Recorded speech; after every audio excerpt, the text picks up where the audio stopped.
पिंपरी चिंचवडमध्ये राजकीय भूकंप, भाजप शिवसेनेच्या नेत्यांचा राष्ट्रवादी अजित पवार गटात प्रवेश। पिंपरी चिंचवड महानगरपालिका निवडणुकीच्या पार्श्वभूमीवर शहराच्या राजकारणात मोठी हालचाल पाहायला मिळत आहे। भाजपच्या माजी नगरसेविका अश्विनी जाधव यांनी राष्ट्रवादी काँग्रेस पार्टीच्या अजित पवार गटात जाहीर प्रवेश केला।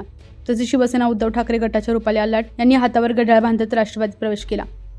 यावेळी शिवसेना उद्धव ठाकरे गटाचे नेताजी काशीद यांच्या सौभाग्यवती साधना काशीद यांनी सुद्धा राष्ट्रवादी अजित पवार गटात प्रवेश केल्याची घोषणा करण्यात आली। पुण्यात पार पडलेल्या प्रवेश सोहळ्यात राष्ट्रवादीचे शहराध्यक्ष योगेश पहल तसेच माजी नगरसेवक वसंत बोराटे उपस्थित होते। या कार्यक्रमाला माजी नगरसेविका संगीता ताम्हाणे, यश साने आणि विकास साने यांची उपस्थिती लाभली। आगामी महापालिका निवडणुकीच्या तोंडावर झालेल्या प्रवेशामुळे पिंपरी चिंचवडच्या राजकीय समीकरणांमध्ये मोठे बदल होण्याची शक्यता व्यक्त केली जात आहे। पुणे तसेच पिंपरी चिंचवड परिसरातील महत्त्वाच्या बातम्या पाहण्यासाठी आजच आमच्या डिजिटल PCMC न्यूज चॅनलला सबस्क्राइब करा आणि बेल आयकॉन प्रेस करा।